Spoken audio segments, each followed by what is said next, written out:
Should you dip the ball when you shoot? No, I think it's a bad thing because you should never bring the ball down. Why should you never bring the ball down before you shoot?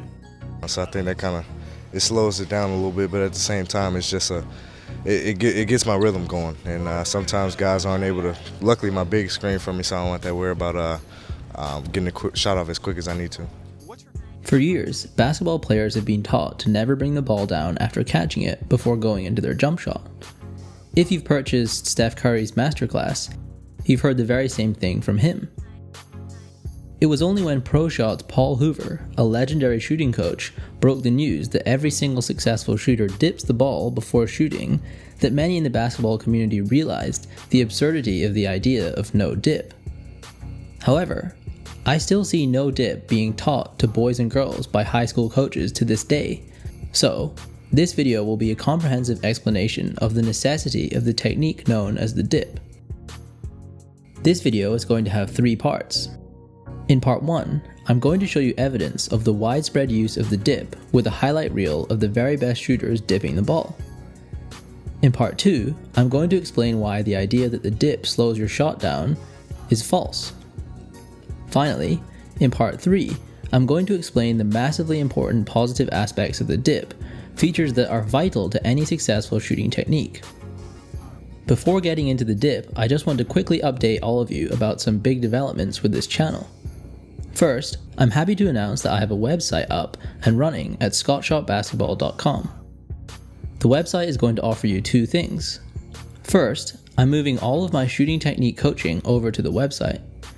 I've been helping several of the fans who signed up already when I offered technique coaching through Patreon, and they've taken huge steps forward in their shooting development.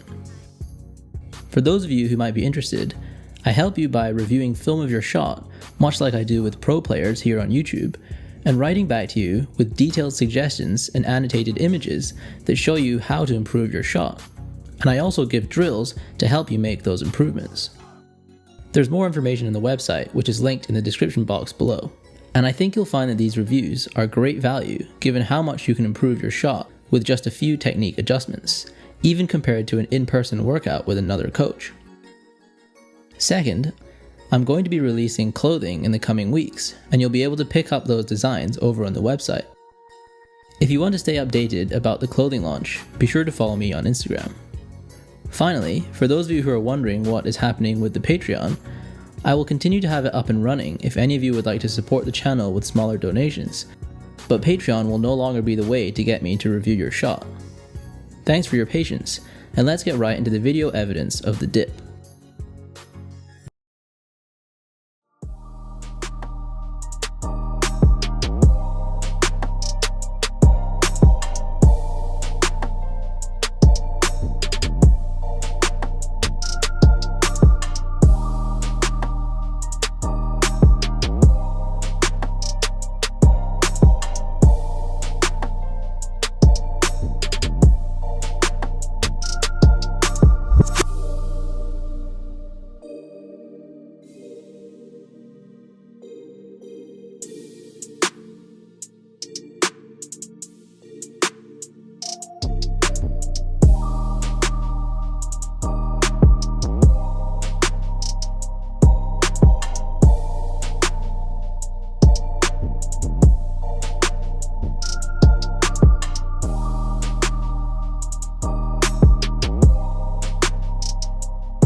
It seems logical that dipping the ball would slow your shot down. It's extra motion compared to if you just start your shot from around where you catch it, right? These ideas are wrong. Here's why. When people think about the dip, they think of it as a motion purely related to the arms. In fact, the dip is a combination of 2 dips, one that takes place with your upper body and one that takes place with your lower body. The first and most important of these 2 motions is the lower body dip, which is the bending of the knees and the lowering of the body towards the ground that takes place before your legs extend as you explode into your shot.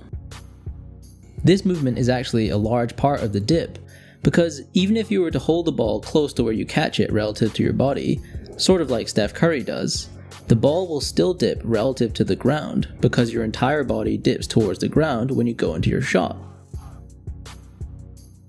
The second movement is the upper body movement that people always talk about, which is where you move the ball relative to your upper body using your arms and shoulders.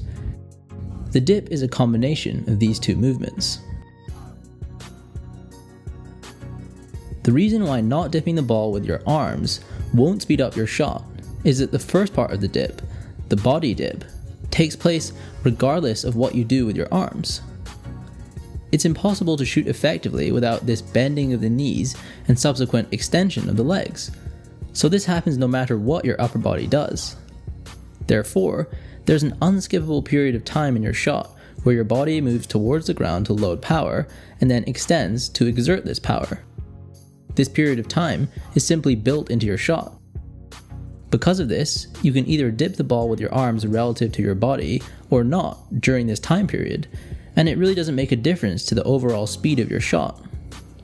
The period of time in question is dead time for your arms. They can hold the ball up high where you caught it and simply wait for your legs to catch up after the legs dip and extend, similar to how the arms do with Elena Delle Donne's free throws.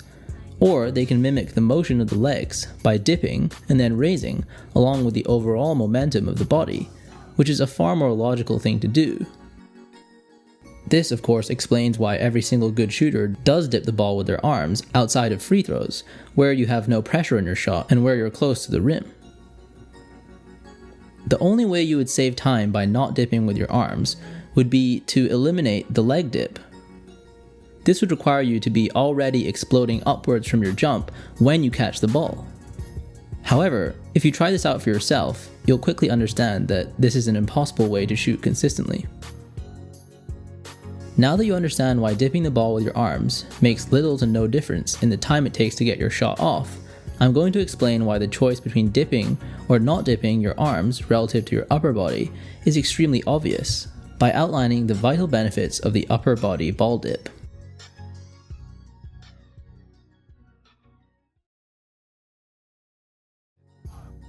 The dipping of the ball with the arms is vital to both the modern technique of one-motion shooting and the old-school technique of two-motion shooting. Here's why it adds power to a one-motion shot.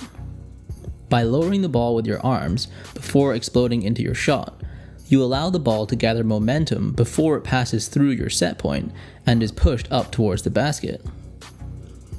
The more momentum the ball has before passing through your set point, the less momentum your arm needs to add to it during the extension portion of your arm motion after the set point.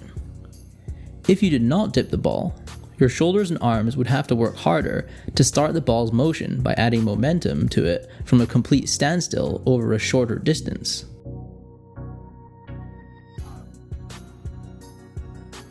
The reason why dipping the ball adds power to a two-motion shot is that the upward movement of the arms is very important for an explosive jump off the ground. When you jump, you naturally swing your arms forward and up as your legs extend. The swinging upward movement of the arms that having a dip introduces allows your arms to perform the swinging motion while also bringing the ball up to your set point. Take Ray Allen, for example. He elevated high even when shooting threes, but you can see that he still dips the ball and uses the upward arm motion to aid and time his explosive jump into the air, much like an athlete does when recording his or her maximum vertical jump.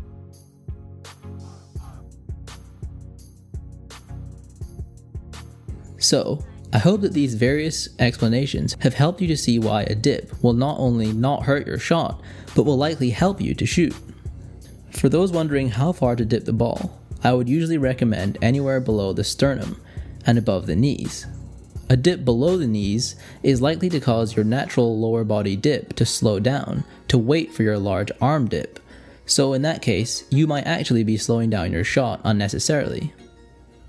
Finally, be sure to check out my website and my Instagram, both of which are linked in the description box below. As always, thanks for watching, and you'll hear from me in the next video.